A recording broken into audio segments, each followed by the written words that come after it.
Thank you. I served on active duty in the United States Army for 31 years. The most challenging mission I was ever given in those 31 years was what took place right through these gates at Camp Ashraf. I was charged with providing protection for the over 3,000 men and women who were in prison, detained there by the United States, my government. It's also the longest mission I ever had because it's not complete. I'm still working this mission. In 2004, after going through numerous interrogations and interviews, there was a promise of protection given in writing to over 3,000 members of the organization. At the end of this road here, approximately 6 kilometers behind these gates, you make a right-hand turn and it's another kilometer, and they had a convention center. Each and every member was given a handwritten note promising them protection indefinitely.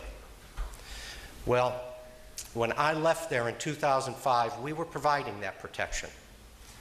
I could have just forgotten the people of Ashraf, although I've been through this gate over 100 times. I could have not had anything to do with it again and just focused on my own career. But in 2005, Human Rights Watch, an organization which I quasi-respected but didn't have much knowledge about, wrote a report about what took place behind these gates, what took place there, and I took personal offense at the challenges they laid down, stating that my soldiers did not do the job of protecting them, that the people inside were torturing, holding their own people against their will. Well, I was on active duty, and those of you that served on active duty know you do not speak out publicly while in that status.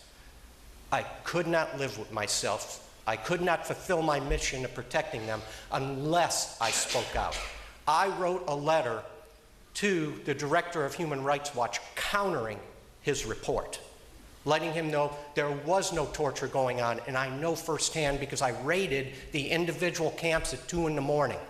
There were not people being held against their will, because when people wanted to leave, they were dropped off at our gates with a suitcase and Iraqi dinars in their hand. Well, in 2007, I returned to Iraq.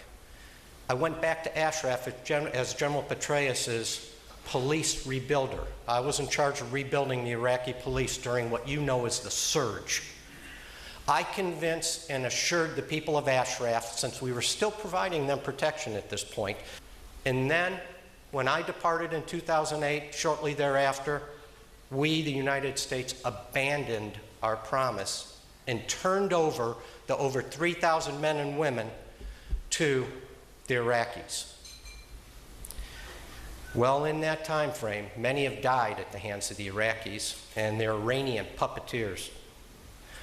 And for the past several months, even though we were assured by Dan Freed of the State Department that there would be frequent visits to Camp Liberty by the U.S. Embassy, none have taken place.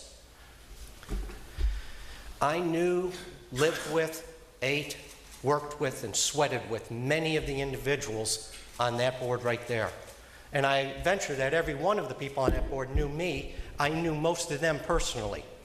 Hossein Mondanani, in the middle there, just off to the right and down, I consider a friend, because we went through many trying times of trying to work out the negotiation. Well, I still believe in that promise, and my mission will end the day I go to a free and democratic Iran, and I sit there and remember what Hussein and all of you at Camp Liberty have persevered through. I was with you at Ashraf. I only wish I could be with you at Camp Liberty. Thank you.